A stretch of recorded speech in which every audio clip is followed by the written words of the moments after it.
कि जो भी दुनिया में आया है उसे एक न एक दिन जाना ही है।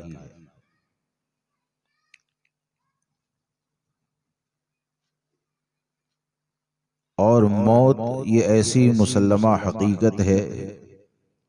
मानी हुई बात है, यकीनी बात है कि दुनिया में कोई भी इस हकीकत से इनकार नहीं कर सकता है।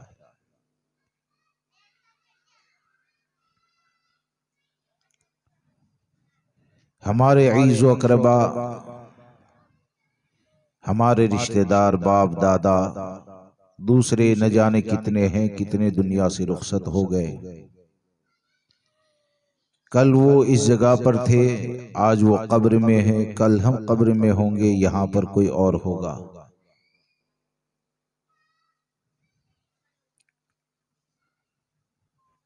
और हकीकत ये है कि मौत को याद करना और उसका कसरत से जिक्र करना, बल्कि ये कि जिसके दिल में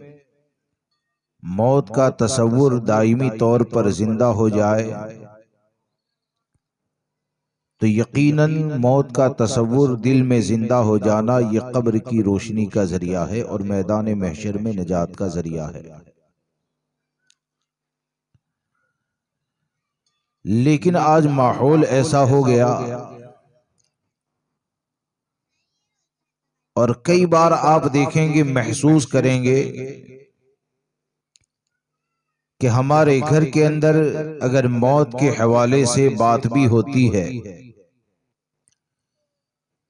या ये कि हम अपने बच्चों के सामने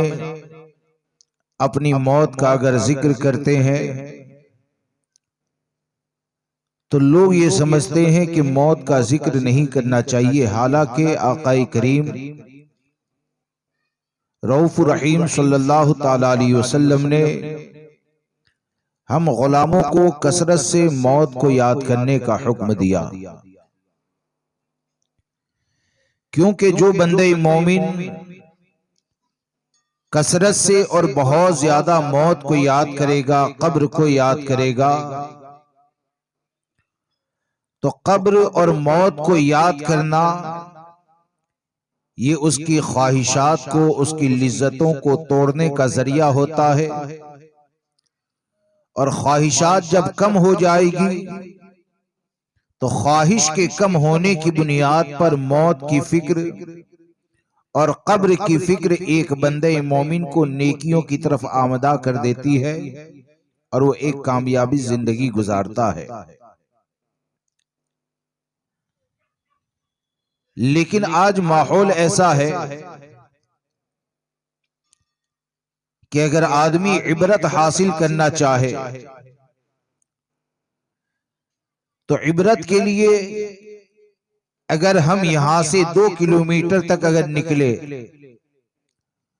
और दुनिया में जो हादसे होते हैं, जो मामलात होते हैं, अगर उसी पर गौर व फिक्र करें तो हम बहुत कुछ इबरत हासिल कर सकते हैं। आप देखें कि हमारे बुजुर्गान दीन ये दरसे इबरत कैसे हासिल करते थे। उनकी जिंदगी के सामने अगर कोई मामला आ जाए तो अगरचे वो दुनिया के काम के लिए निकले हैं, अगरचे वो अपने घर वालों की जरूरतों को पूरा करने के मकसद से निकले हैं, लेकिन उनकी फिक्र इतनी पाकीज़ा थी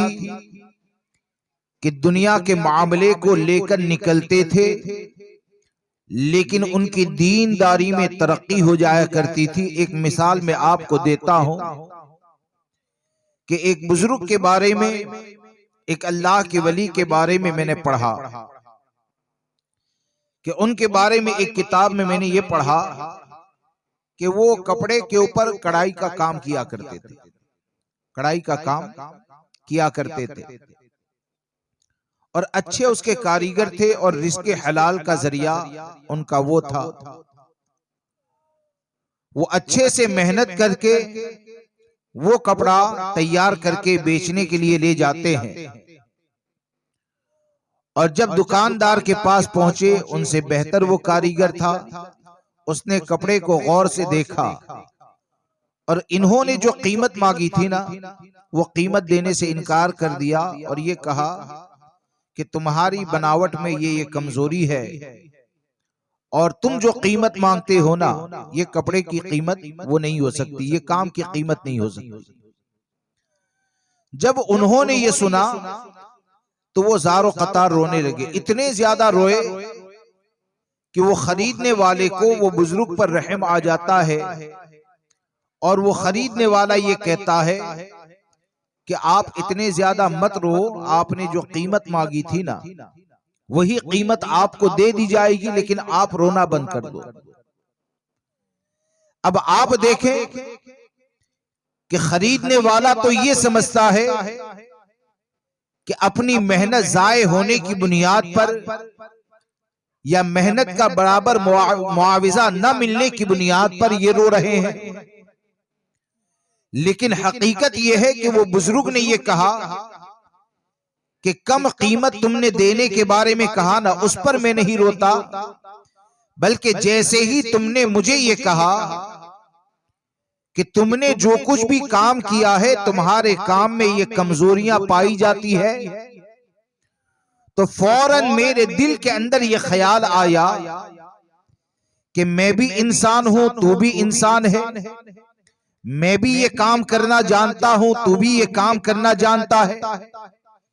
लेकिन यहां पर बात यह है कि जब तू मुझसे बेहतर जानने वाला है, तो इतनी मेहनत के बाद भी जिस सामान को मैंने तैयार किया, तो उसके अंदर तूने कमजोरियों को निकाल दिया और मांगी हुई कीमत देने से इनकार कर दिया। तो मेरे दिल के अंदर ये तसव्वुर पैदा हुआ कि ये तो दुनिया का मामला है। कल मैदान महशर में जब मुझे उठाया जाएगा और अल्लाह तबारक व ताला की बारगाह में जब मेरे आमाल को रखा जाएगा, पेश किया जाएगा, मेरी इबादतों को, मेरी नेकियों को पेश किया जाएगा, और उस वक्त अगर अल्लाह तबारक व ताला ने मुझसे ये फरमा दिया कि ए फला नेकी करने वाले बंदे, तेरी नीयत के अंदर ये फसाद पाया जाता है, इस नेकी को करने में, इस फर्ज को अदा करने में तेरे अरकान में ये खराबी पाई जाती है, फला चीज में ये खराबी पाई जाती है, तो अगर अल्लाह तबारक व ताला ने उन चीजों के बारे में मुझसे हिसाब लिया, तो कल मैदान महशर में मेरे नेक अमल का हाल क्या होगा। अब आप जरा गौर करें कि वो निकले हैं कपड़ा बेचने के लिए, लेकिन अल्लाह तबारक व ताला ने उनको ऐसा इबरत वाला दिल अता फरमाया है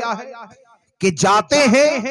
अपने बीवी बच्चों की जरूरत को पूरा करने के लिए,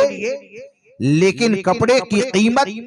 अगरचे कम आए, जब अपने घर के अंदर वापस दाखिल होते हैं तो खौफे खुदा के अंदर उनके दिल के अंदर इजाफा हो जाता है, उनकी दीनदारी में तकवीयत पैदा हो जाती है। तो क्या इससे ये समझ में नहीं आता है कि हमसे जो हमारे अजीज, हमारे जो रिश्तेदार, हमसे मोहब्बत करने वाले, ये जो दुनिया से रुखसत होते हैं, तो क्या कभी आपने इस बात के बारे में गौर किया कि वहां पर तो अगर कपड़ा बेचने के लिए जाए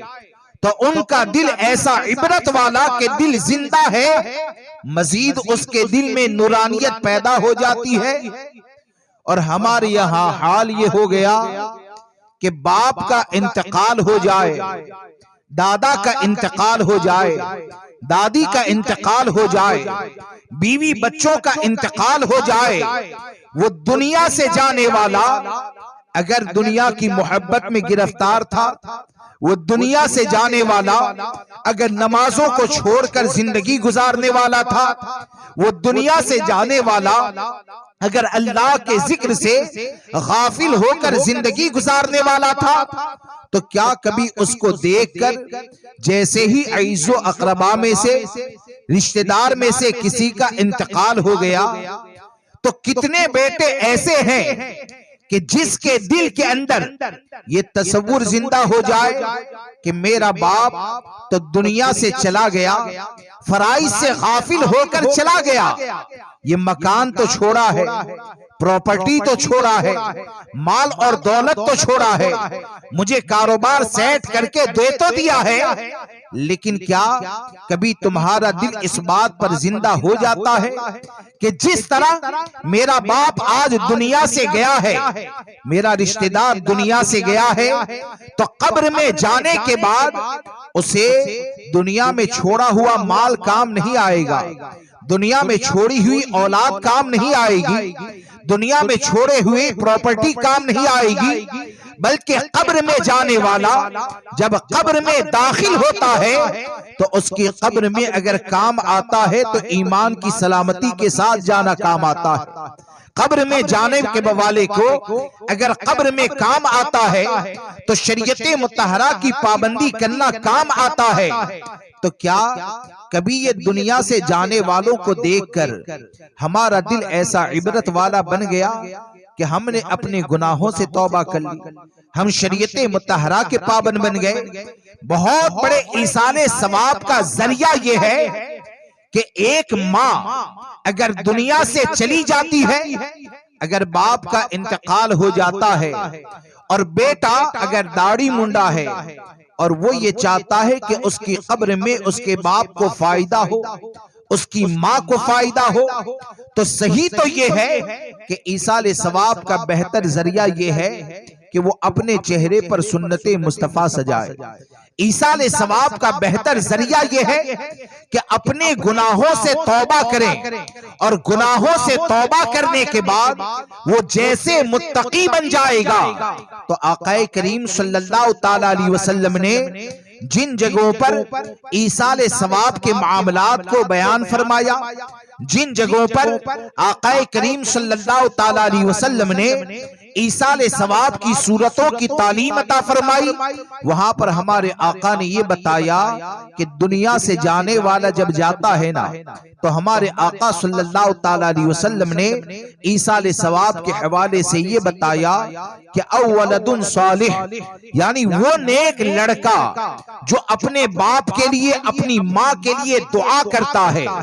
तो यहाँ पर क्या बताया गया कि जो बेटा नेक बन जाए, जो बच्चा नेक बनने के बाद अपने माँ बाप के लिए दुआ करता है, गोया कि एक बच्चे का नेक बन जाना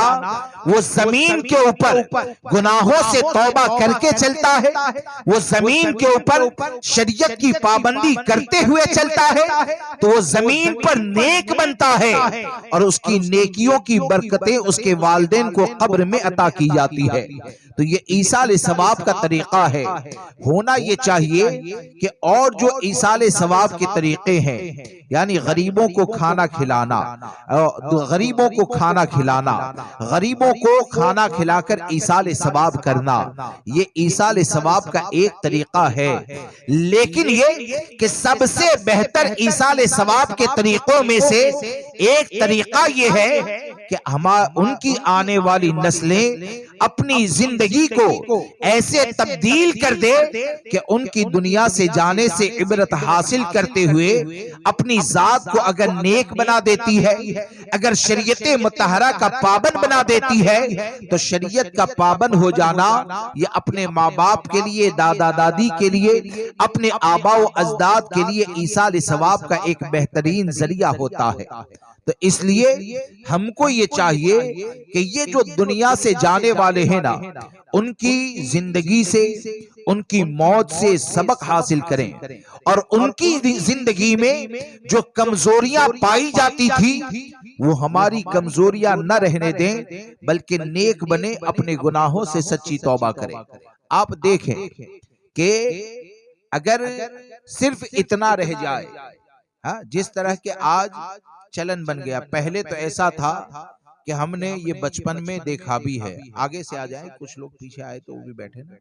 एकदम आगे आ जाए, ठंडी भी है ना तो ठंडी नहीं लगेगी, एकदम साथ में बैठ जाए, पीछे की जगह एकदम खाली कर दे। दुरूद पाक पढ़ लीजिए। अल्लाहुम्मा सल्लि अला सय्यिदिना व मौलाना मुहम्मदिन मअदनिल जुदी वल करम व आलिहिल किराम व अस्हाबिहिल इज़ाम व इब्निहिल करीम व बारिक व सल्लिम सलातन व सलामन अलैका या सय्यदी या रसूल अल्लाह सल्लल्लाहु तबारक व तआला अलैहि वसल्लम। आप देखें कि पहले तो ऐसा होता था कि कुछ दिनों तक तो गम नजर आता था, यानी देहातों में दूसरी जगहों में भी, कि अगर किसी का इंतकाल हो जाए तो रेडियो वगैरह बजते थे ना, तो एक आध हफ्ते के लिए या कम से कम चहल्लुम की फातिहा हो तो वहां तक ऐसा तो होता था कि रेडियो वगैरह मोहल्ले में बंद कर दिए जाए और ऐसा कोई काम खिलाफे शरा करने से परहेज करते थे कि फला का रिश्तेदार ये दुनिया से रुखसत हो चुका है। लेकिन आज अगर आप हालात देखेंगे ना, तो आपको अक्सर जगहों पर ये नजर आएगा, अक्सर जगहों पर ये नजर आएगा कि बाप का दोपहर में इंतकाल हो जाए और उसका बेटा जो है ना, रात में आपको मोबाइल पे गेम खेलते हुए भी मिल जाएगा। हा? रात में वो फिल्म देखते हुए भी मिल जाएगा, वो दोस्तों के पास बैठकर नमाजों को छोड़कर वो उनके साथ हंसी मजाक के अंदर पूरी रात गुजारते हुए भी मिल जाएगा। तो क्या आपने ये समझा कि अपने माँ बाप के लिए ईसाले सवाब सिर्फ इस तौर पर होता है कि भाई मोहल्ले भर के लोगों को खाना खिला दिया तो ईसाले सवाब हो गया? अरे ईसाले सवाब का बेहतर तरीका यह है कि जाने वाले की जिंदगी से, उसकी मौत से इबरत हासिल करें और इस बात को याद रखकर चलें कि जाने वाला दुनिया वालों को यह पैगाम देकर जाता है कि हम तो दुनिया से जा रहे हैं, हमारी जिंदगी से सबक हासिल कर लेना और इबरत हासिल करते हुए अपनी जिंदगी को शरीयत के मुताबिक गुजारना। क्योंकि आकाए करीम सल्लल्लाहु ताला अलैहि वसल्लम ने एक मकाम के ऊपर इरशाद फरमाया कि आप फरमाते हैं कि जिसे मैं जानता हूं उसे अगर तुम जान लेते, जिसे मैं जानता हूं अगर तुम जान लेते, तो आकाए करीम सल्लल्लाहु ताला अलैहि वसल्लम इरशाद फरमाते हैं कि रोते ज्यादा हंसते कम, रोते ज्यादा हंसते कम। और फिर क्या फरमाया? खास उसे समाअत करें कि फिर हमारे आका ने आगे इरशाद फरमाया कि जिसे मैं जानता हूं अगर तुम जान लेते ना, तो अपने बिस्तरों में अपनी बीवियों से लिज्जतें हासिल करना भूल जाते, अपने बिस्तर में अपनी बीवियों से लिज्जतें हासिल करना भूल जाते। अब आप सोचें कि सरकार सल्लल्लाहु ताला अलैहि वसल्लम हमको इस बात की तरफ इशारा फरमाते हैं कि ख्वाहिशात का वो तूफान कि जिसकी बुनियाद पर बाप के इंतकाल के बाद भी एक लड़का यूट्यूब से दूर नहीं होता है, मोबाइल से दूर नहीं होता है, लड़कियों को देखने से परहेज नहीं कर, लड़कियों को देखने से बचता नहीं है और बाकी हराम कारियों के अंदर फंस जाता है, सिर्फ मर्दाना कुव्वत की बुनियाद पर, सिर्फ ख्वाहिशात की बुनियाद पर। अब ये ख्वाहिशात जब हमारे दिल के अंदर इतनी ज्यादा पाई जाती है तो आप जरा सोचें कि कब्र के अजाब का हाल क्या होगा। आप जरा सोचें कि मैदान महशर की जिल्लत और रुसवाई का हाल क्या होगा कि हमारे आका सल्लल्लाहु ताला अलैहि वसल्लम हमको इशारा फरमाते हैं कि अपनी बिस्तरों में कौन सी ख्वाहिश को पूरा करना, जो ख्वाहिश को पूरा करना निकाह के जरिए जायज है, वो ख्वाहिश कि जिसके जरिए औलाद का सिलसिला चलता है तो वो औलाद तुम्हारे लिए निजात का जरिया भी हो सकती है। लेकिन ये कि हमारे आका सल्लल्लाहु ताला अलैहि वसल्लम हमको ये बताते हैं कि जिसको मैं जानता हूं तो जितनी हंसी तुम्हारे चेहरों पर है ना, वो हंसी खत्म हो जाएगी, रोना ज्यादा हो जाएगा और खौफ इतना ज्यादा तुम पर तारी हो जाएगा कि गोया कि तुम्हारी मर्दाना ख्वाहिशात ये खत्म हो जाएगी, अपनी बीवियों के करीब जाने का दिल भी ना होगा। अब आप जरा सोचें कि सरकार सल्लल्लाहु ताला अलैहि वसल्लम ने हमको जिन खतरों से आगाह किया, तो आज हमारे अंदर कितने ऐसे हैं कि अपने घर में अगर कोई जाता है तो वो जाने वाले के जरिए इबरत को हासिल करता है। इसलिए दोस्तों, ईसाल सवाब की एक बेहतर सूरत यह है कि सिर्फ घर वाले नहीं, सिर्फ अईज़ो अकरबा नहीं, बल्कि किसी का भी इंतकाल हो जाए तो हमको इस बात को याद रख के चलना चाहिए कि वो आज कब्र में गया है, कब्र में जो चीज उसके लिए सहारे का जरिया बनेगी वो भी हमको शरीयत ने बताया, कब्र में जो चीज उसके लिए हलाकत का जरिया बनेगी वो भी हमको शरीयत मुतहरा ने बताया। तो जब शरीयत ने हलाकत की चीजों के बारे में भी हमको खबरदार कर दिया, वहां पर काम आने वाली चीजों के बारे में भी हमको खबरदार कर दिया, तो क्या अक्लमंदी ये नहीं है कि हम दुनिया की ख्वाहिशात से निकलकर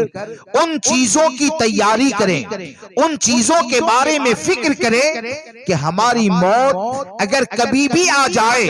तो कब्र की तैयारी ऐसी हो कि कब्र में जाने के बाद वो कब्र हमारे लिए दोज़ख के गढ़ों में से एक गढ़ा न बने, बल्कि अल्लाह तबारक व ताला हमारी कब्र को जन्नत के बागों में से एक बाग बना दे, और वो जन्नत के बागों में से एक बाग बनेगा तो वो शरीयत मुतहरा की पाबंदी की बुनियाद पर बनेगा। और इसीलिए हजरत सरकार सैयदना सिद्दीक अकबर रज़ी अल्लाह तबारक व ताला ने फरमाया, एक बात और अर्ज कर दूं, बात याद आई कि आप देखें, इबरत अगर हासिल करना है ना तो आपने हजारों मौतें देखी होगी। हमारे साथ अभी कोई बैठा है, कल हमारा कोई प्लान है, सुबह में मिलेंगे, ये काम करेंगे, फला काम करेंगे, कल दोपहर में फला काम करेंगे, एक हफ्ते के बाद फला जगह साथ में जाएंगे। ये सब ख्वाहिशात है ना, ये सब ख्वाहिशात है। और हकीकत ये है कि जिसको अच्छी सोहबत मिल जाए ना, हदीस पाक में भी है ना, अस्सोहबतु तुअसर, कि अच्छी सोहबत जो होती है ना, सोहबत ये अपने अंदर असर रखती है, सोहबत अपने अंदर असर रखती है। आज असल में हालात ऐसे हैं कि दुनिया को याद दिलाने वाले, दुनिया से जो हमारे दिल में मोहब्बत पैदा हो गई है ना, उस मोहब्बत को और कूट कूट कर भरने वाले तो हमको राह चलते हुए हजारों मिल जाते हैं। हा? राह चलते हुए हजारों मिल जाते हैं। घर में दाखिल हुए, बीवी भी दुनिया की मोहब्बत याद दिलाती है, बच्चे भी दुनिया की मोहब्बत याद दिलाते हैं, माँ बाप भी दुनिया की मोहब्बत याद दिलाते हैं, दोस्त के पास बैठे दोस्त तो अहबाब ये भी दुनिया की मोहब्बत याद दिलाते हैं। हर आदमी ये सोचे कि हमने अपने खानदान में,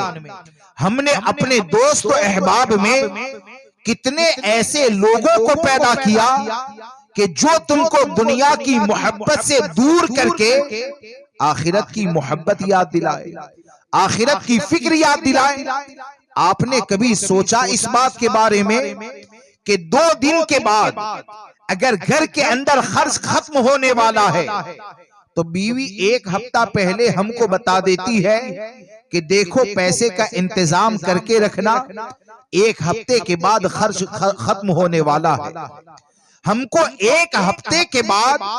दुनिया में जिन चीजों की जरूरत है उसका इंतजाम हमने 1 हफ्ते पहले कर लिया, या तो कर्ज लेकर कर लिया, या कारोबार में तेजी दिखाकर कर लिया, या मजदूरी के अंदर इजाफा करके कर लिया। लेकिन क्या हमारे पास कितने ऐसे लोग हैं जो हमको याद दिलाए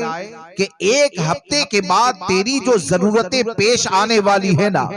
तो उसके इंतजाम में तो अपनी रात की नींद को खराब तो कर देता है, लेकिन ये ख्वाहिश के साथ अगर तू सो गया और फज्र में उठने से पहले अगर तेरा इंतकाल हो गया, अगर सुबह में बेदार होने से पहले तेरा इंतकाल हो गया, तो एक हफ्ते के बाद खर्च का इंतजाम तूने मेहनत करके बीवी के पास जमा कर दिया, तूने मेहनत करके बच्चों के पास जमा कर दिया, तो वो माल तो जमा है, लेकिन एक हफ्ते के दरमियान तेरा इंतकाल हो गया। तो मुझे ये बताओ कि हमारा और आपका कब्र में गुजारा कैसे होगा, कब्र में गुजारे का जरिया क्या होगा। और उसी गुजारे के हवाले से सरकार सैयदना सिद्दीक अकबर रज़ियल्लाहु तबारक व तआला ने हमको ये तालीम अता फरमाई कि आप इरशाद फरमाते हैं कि जो बंदा कब्र में बगैर तोशे आखिरत के जाता है, कब्र में बगैर तोशे आखिरत के, तोशे आखिरत यानी आखिरत की तैयारी के बगैर, वहां पर काम आने वाले सामान को लिए बगैर, बगैर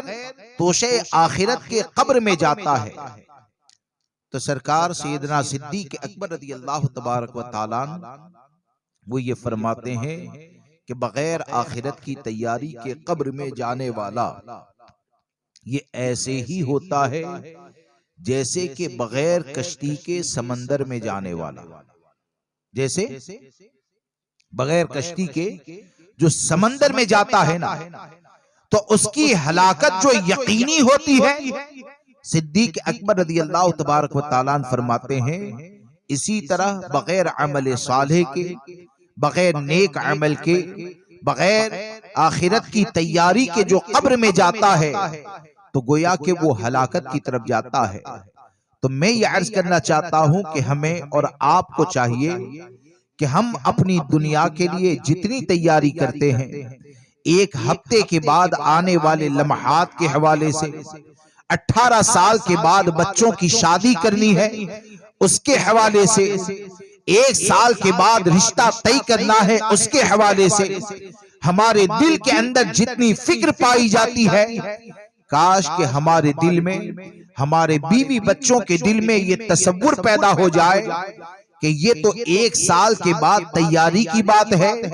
लेकिन मौत का मामला ये है लिकुल्लि उम्मतिन अजल ला तस्तअखिरून साअतन व ला तस्तक़दिमून। हर गिरोह से जो वादा किया गया है ना, वो वादा कब पूरा होने वाला है न तुम्हें पता है न मुझे पता है। वो वादा मेरी जिंदगी का कब खत्म होने वाला है, हो सकता है बोलते बोलते खत्म होने वाला हो सकता है उतरने से पहले खत्म होने वाला हो सकता है सुबह में बेदार होने से पहले खत्म होने वाला हो। तो ये वादा जब भी पूरा होगा मौत आएगी, और जब मौत आएगी और कब्र में जाओगे तो माल होगा, उसके जरिए इसाले सवाब होगा। जवान है इंतकाल हो गया तो जो बीवी तुम्हारी कही जाती है हो सकता है इद्दत गुजरने के बाद किसी और की कही जाए। जो बच्चों से तुम इतनी ज्यादा मोहब्बत करते हो वो बच्चे उसी दौलत के ऊपर अपनी जिंदगी को गुजारेंगे, लेकिन आप ये सोचें कि बीवी अपनी जिंदगी के लम्हात गुजारेगी, बच्चे अपने नसीबे का खाएंगे, लेकिन ये कि तू कब्र में अचानक चला गया तो कब्र की तैयारी के बारे में तेरा क्या मामला होगा, तेरा क्या हाल होगा। और इसीलिए सुल्तानुल हिंद अताए रसूल हुजूर सरकार सैयदना गरीब नवाज रज़ियल्लाहु तबारक व तआला ने एक बहुत प्यारी बात इरशाद फरमाई कि सरकार सैयदना गरीब नवाज रज़ियल्लाहु तबारक व तआला फरमाते हैं कि दोस्त जो होते हैं ना, दोस्त ये कई तरह के होते हैं। दोस्त जो होते हैं वो कई तरह के होते हैं। एक दोस्त वो होता है जो बीमारी तक तुम्हारे साथ रहता है, यानी कोई बीमार हो गया, और हम देखते भी हैं कि बीमारी तक कोई दोस्त होता है साथ में रहता है। और बाज दोस्त वो होते हैं कि जिनको पता चल जाए ना कि अब ये ऐसा बीमार हो गया कि अब बिस्तर से उठने वाला नहीं, तो सरकार गरीब नवाज फरमाते हैं कि उसको जब ऐसा लगता है ना कि अब ये दोस्त के जरिए मेरा कोई फायदा नहीं रहा, तो वो फिर दूर हो जाता है। फिर आप फरमाते हैं एक महबूब यानी जिससे आप मोहब्बत करते हैं वो होता है जो कब्र में उतारने तक तुम्हारे साथ आता है। महबूब ये कई तरह के होते हैं। एक महबूब वो होता है जो कब्र में उतारने तक तुम्हारे साथ आता है। तो महबूब एक वो है जो बीमारी तक है साथ में। एक महबूब वो है जो कब्र में उतारने तक साथ में है। सरकार गरीब नवाज रदी अल्लाह तबारक व तआला अन्हु फरमाते हैं, अपना महबूब बनाओ तो शरीयत की पाबंदी को महबूब बनाओ,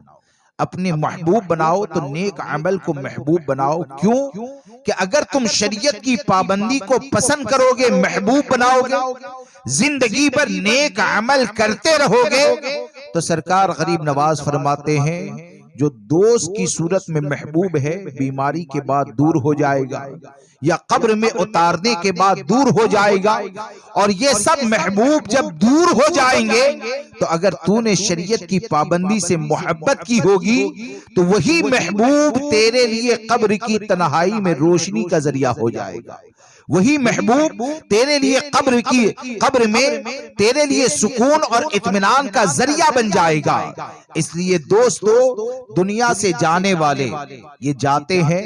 हमको कुछ सबक देकर जाते हैं, और वो सबक ये है कि दुनिया में हजारों आए हजारों गए और हमको भी जाना है। तो हमारी जिम्मेदारी ये है कि हम सच्चे मुसलमान बने, हम शरीयत मुतहरा की पाबंदी करने वाले बने। अगर शरीयत की पाबंदी करोगे,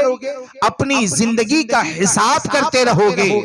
दुनिया का हिसाब तो बहुत ज्यादा किया और करते ही रहते हैं। अल्लाह तबारक व ताला मुझे आपको तौफीक अता फरमाए कि हम अपने नफ्स का हिसाब करें। और नफ्स का हिसाब करना कि हमारी जिंदगी का असल मकसद तो ये है ना कि अल्लाह तबारक व ताला हमसे राजी हो जाए। जिंदगी का असल मकसद तो ये है। और सबसे बड़ा अक्लमंद जिसे कहा जाता है ना, हकीकत ये है जो जितनी ज्यादा शरीयत की पाबंदी करने वाला है वो उतना ही बड़ा अक्लमंद है। आज उल्टा हो गया, हा? जो दुनिया में माल ज्यादा जमा कर ले, उसको कहते हैं ये बहुत बड़ा अक्लमंद है। अगरचे वो झूठ के जरिए जमा करे, अगरचे वो धोखे के जरिए जमा करे, अगरचे वो किसी का हक मार कर जमा करें, आपको मिल जाएंगे कि जब भी कोई कहेगा ना, अरे हजरत ये तो इतना होशियार है, इतना होशियार है कि एक रात में ये करके भी इतने माल को जमा कर लेता है। हालांकि थोड़ी सी गहराई में उतरकर सोचें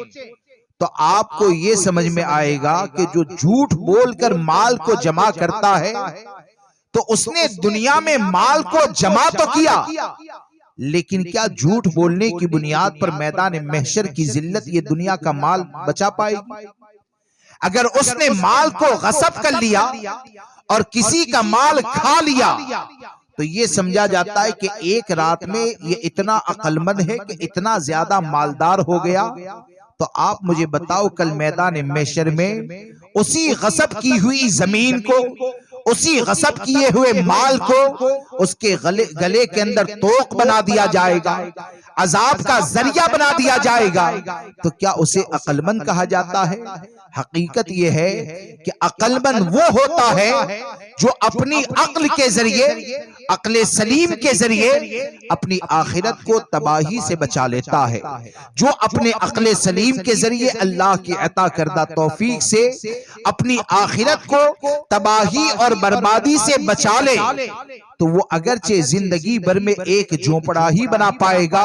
अगर आखिरत की हिफाजत कर ली तो यकीन जाने सबसे बड़ा अक्लमंद उसी को माना जाएगा। क्यों कि वो ऐसी अक्ल वाला है कि उसने अपनी जात को कब्र के अजाब से बचा लिया, मैदान महशर की जिल्लतों रुसवाई से बचा लिया। इसलिए दोस्तों, अक्लमंदी का काम यह है कि हम अपनी आखिरत की हिफाजत करें, शरीयत मुतहरा की पाबंदी करें, और इस बात को याद रखकर चलें कि गुनाहों के अंदर अगर जिंदगी गुजारते हैं, दो बातें अर्ज कर दूं। एक बार दुरूद पाक पढ़ लीजिए, अल्लाहुम्मा सल्ली अला सय्यिदिना व मौलाना मुहम्मद मअदनिल जुदी वल करम व आलिहिल किराम व अस्हाबिहिल इज़ाम व इब्निहिल करीम व बारिक व सल्लिम सलातन व सलामन अलैका या सय्यदी या रसूल अल्लाह सल्लल्लाहु तबारक व तआला अलैहि वसल्लम। एक बात ये कि गुनाहों के अंदर जो जिंदगी गुजारना है ना, तो कोई कहीं पर भी जाकर गुनाह करे, कोई कहीं पर भी जाकर गुनाह करे, वो ये न समझे कि भाई कोई गवाह हमने नहीं छोड़ा है, वो ये न समझे कि कोई गवाह हमने नहीं छोड़ा है। अरे हकीकत ये है कि जमीन के जिस हिस्से पर जाकर गुनाह करोगे ना, वो जमीन का वो हिस्सा अल्लाह तबारक व ताला की बारगाह में मैदान महशर में हमारे खिलाफ गवाही देगा। हा? हम अगर हाथ से गुनाह करते हैं, अगर पांव से गुनाह करते हैं, जिस्म के आज़ा से गुनाह करते हैं, तो यकीन जाने कि गुनाह करोगे तो यहां पर आप छुप सकते हैं, मैदान महशर में क्या हाल होगा। और इस बात को याद रखकर चलें कि गफलत की जिंदगी गुजारना, गुनाहों के अंदर जिंदगी गुजारना, ये तो बहुत बड़ी तबाही का जरिया है। एक रिवायत के अंदर तो यहां तक फरमाया गया कि जब अहले जन्नत जन्नत में दाखिल हो जाएंगे, तो जन्नत में तो कोई गम है नहीं, राहत तो सुकून ही है ना। जन्नत में अहले जन्नत जब दाखिल हो जाएंगे ना, तो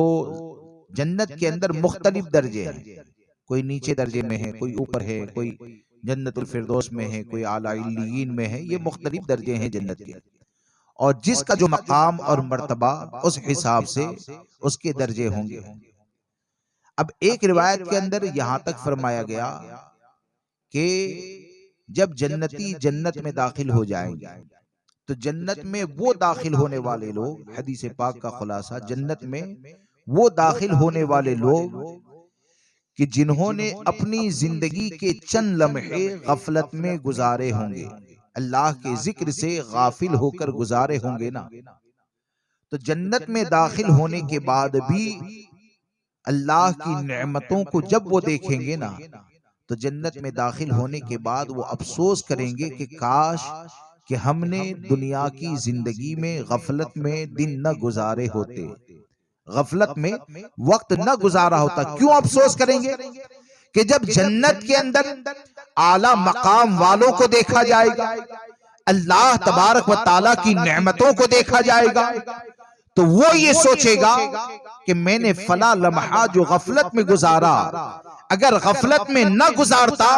और नेक अमल करता तो अल्लाह तबारक व ताला और ऊंचा मकाम जन्नत में अता फरमाता। तो आप सोचें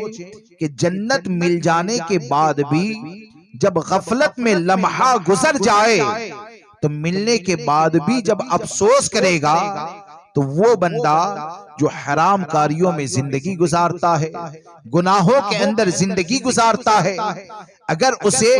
अल्लाह न करें, सदबार न करें, अजाब दिया जाएगा, तो उसकी हसरत का, उसके अफसोस का, उसके गम का हाल क्या होगा। इसलिए हम सब अपना हिसाब करें। दुनिया से जाने वाले जाते हैं, वो अगर हम गौर करते रहें उनकी जिंदगी के एक एक लम्हे पर, तो हमारे लिए बहुत सी इबरतों के सामान है कि हम यहां से उठने से पहले अच्छे भी हो सकते हैं। शर्त यह है कि उसके ऊपर गौर किया जाए, और ये कि हम कैसे हैं, हम अपनी जिंदगी को किस तरह गुजारते हैं। एक होता है दावा करना, मैं हिसाब की बात कर रहा हूं कि अपना हिसाब करें, कि एक होता है दावा करना कि भाई मैं कैसी जिंदगी गुजारता हूं, तो बोले कि मैं तो अच्छी ही जिंदगी गुजारता हूं। आप कैसी जिंदगी गुजारते हैं? बोले कि हम तो अल्हम्दुलिल्लाह अच्छी ही जिंदगी गुजारते हैं, शरीयत की पाबंदी करते हैं। एक होता है ये दावा करना। लेकिन सरकार गरीब नवाज रज़ी अल्लाह तबारक व तआला ने एक बहुत प्यारी बात इरशाद फरमाई, दिल को लगने वाली बात है कि आप फरमाते हैं कि मेरे पीर व मुर्शिद हजरत ख्वाजा उस्मान हारूनी रहमतुल्लाहि ताला अलैह, उन्होंने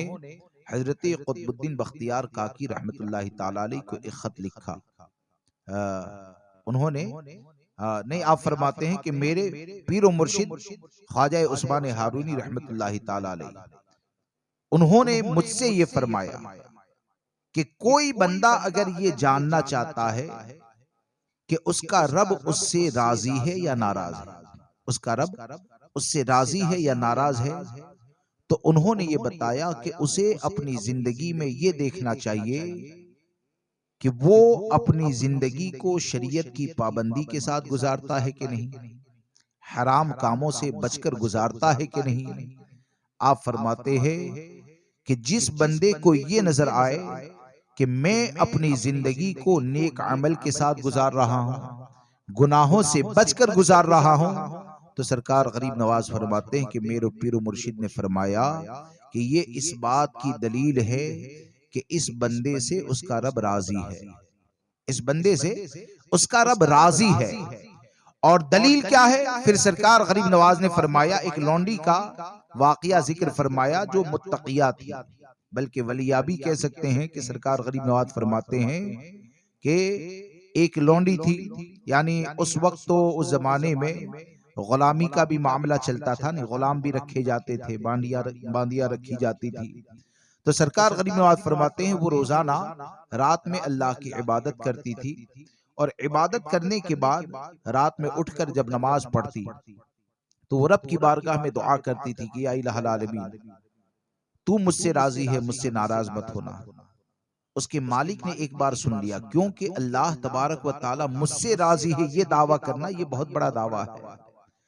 तो मालिक ने उससे ये कहा, उस औरत से ये कहा कि तू इतना बड़ा दावा करती है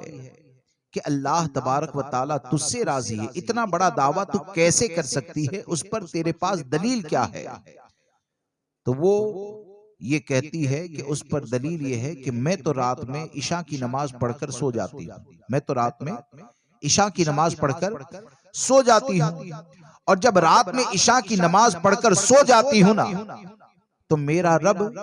रात का एक हिस्सा गुजरने के बाद मुझे उठने की तौफीक अता फरमाता है, और उठने की तौफीक मिलने के साथ मेरा रब मुझे ये तौफीक देता है कि रात के उस हिस्से में मैं अल्लाह की इबादत करती हूँ। तो ये इस बात की दलील है कि मैं तो सो गई थी, अल्लाह की तौफीक से जाग भी गई, और जाग कर मैंने तहज्जुद की नमाज को अदा भी कर लिया। तो ये तौफीक मिल जाना इस बात की दलील है कि मेरा रब मुझसे राजी है। अब इस नहज पर अगर हम सोचें कि हम कहां पर जिंदगी गुजारते हैं, हमारा हाल, हमारा मामला क्या है, तो यकीनन बहुत कुछ इबरत हासिल कर सकते हैं। इसलिए शरीयत की पाबंदी करें। अल्लाह तबारक व ताला मुझे आपको सबको अमल की तौफीक अता फरमाए। और हकीकत में ये बड़े अफसोस का मकाम है, 4 बजे तक जाग सकते हैं। कई तो ऐसे बेवकूफ है कि मौजिन अगर अजान देने में 5 मिनट लेट करे ना, तो सुबह में मोहल्ले में कहते हैं मैं रोजाना अजान सुनता हूं, उसके बाद ही सोता हूं, 5 मिनट लेट अजान हुई, नमाज नहीं बोले कि अजान सुन के सो जाता हूं, माज़अल्लाह रब्बिल आलमीन। यानी मौजिन ने बिल फर्ज अगर 5 मिनट लेट अजान दे दी तो शरअन उसकी गिरफ्त क्या है? लेकिन तुम ये कहते हो कि 5 बजे तक जागा उसके बाद सो जाता हूं, तो ये कितनी बड़ी गफलत है कि रात भर जागते रहे, नमाज का वक्त शुरू हो गया और नमाज का वक्त शुरू होते ही गफलत की नींद सो गए। तो ये हमारे लिए बड़े अफसोस का मकाम है। इसलिए शरीयत की पाबंदी करें, नमाज की पाबंदी करें, हराम कामों से बचें, अपने चेहरे पर सुन्नते मुस्तफ़ा सजाए। ये इतनी देर में मेरी कुछ बातें समझ में आई, तो ज्यादातर तो माशाल्लाह दाढ़ी वाले हैं, लेकिन ये कि कौन कुछ लोग हैं जो दाढ़ी वाले नहीं हैं, कौन ऐसे हैं जो